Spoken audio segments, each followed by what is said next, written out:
Talent Beyond Boundaries is building a new pathway to make it possible for refugees to move from countries where they cannot work to countries where they can. You've heard a great deal about the scale of the refugee crisis tonight. One thing that hasn't been mentioned is that in the face of these growing numbers of refugees, the number of humanitarian resettlement spots, the traditional solution for refugees, are declining.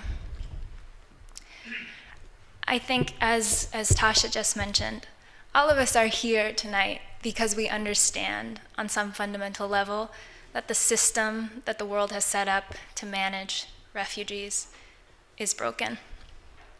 And in a way, it makes sense.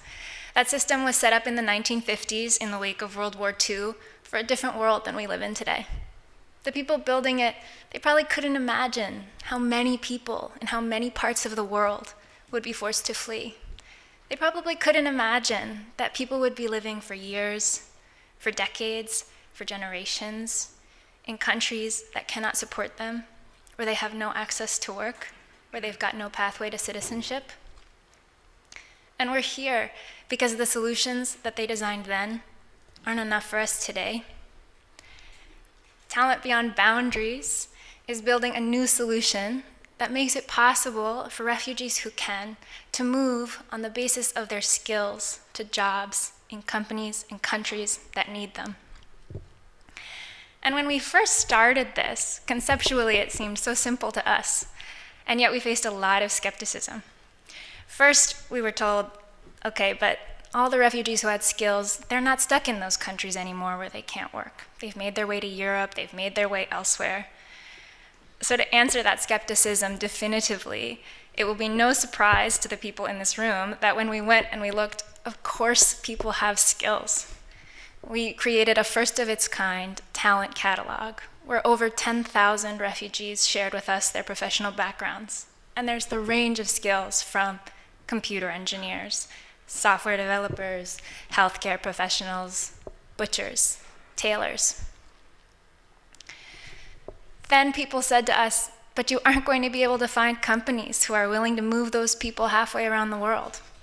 And we assembled companies from mostly Canada and Australia who were so excited about what we had to offer that they were eager to find a way to incorporate this talent pool into their talent sourcing strategies. One gentleman from Niagara Falls was so excited about what we were doing because he could not find a tool and die maker in Canada who wanted to fill the roles he had to offer. He flew to Beirut to interview some of our candidates and made a job offer on the spot to a Syrian tool and die maker. So we had found the supply. We had proven there was demand. And then, because we're talking about moving people across international borders, of course there's an additional player involved, and that's governments. Just like the international refugee system was not designed for the world that we have today, skilled visa systems were not designed with refugees in mind. When people sat down to craft these visa streams, they weren't thinking, what about that someone who fled and didn't have a chance to gather all the kinds of documents that you or I might have? Even if that someone was a very skilled someone, what if they didn't have a chance to get their passport validated, to collect their documents from their universities?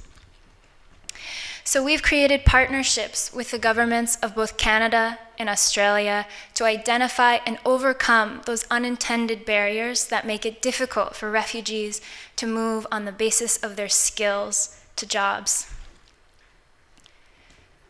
Our vision is of a world where refugees can move on the basis of their skills and not just their status. We understand that on the individual level, this creates enormous value.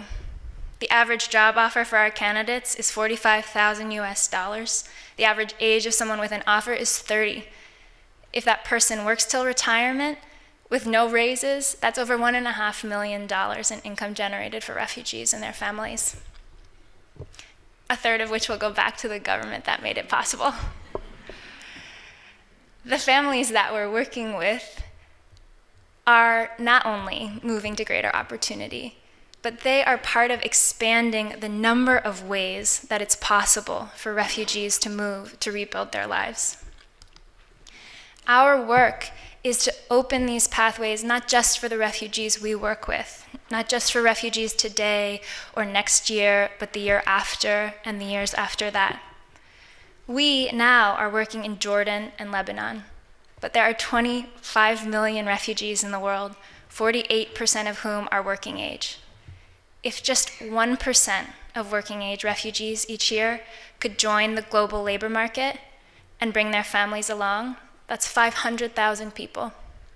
That's 5 times higher than resettlement over the past years, and more than 10 times higher than what's projected for this coming year. Over the next 2 years, we will complete our demonstration projects with Canada and Australia and share that success before we bring on other organizations and countries to replicate this work. The time for this is now. The world is engaged in the passage of 2 global compacts, one on migration and one on refugees.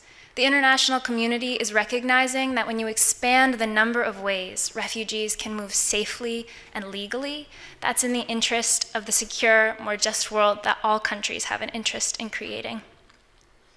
In part because of our involvement in both of these compacts, they both exhort countries to make it possible for refugees to move on the basis of employment.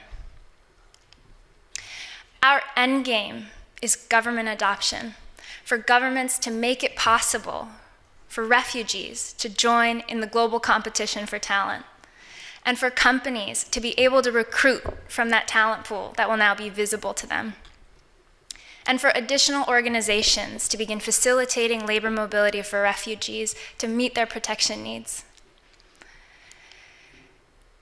Our team has been led by the vision, expertise, and time of our founders and board of directors who started this project and have been utterly committed over the last many years, 3 years.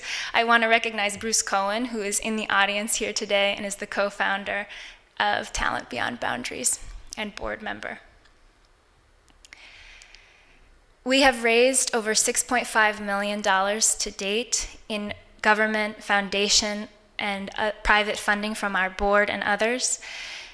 And we are looking for others to join us in completing this task of making it possible for refugees to join the global labor market.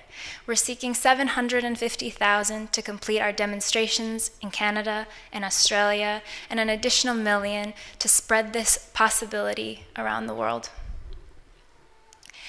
It has been a privilege to be here among all of you, reimagining the ways that refugees can access different opportunities in the future and forever changing those pathways by which they can arrive there. Thank you so much.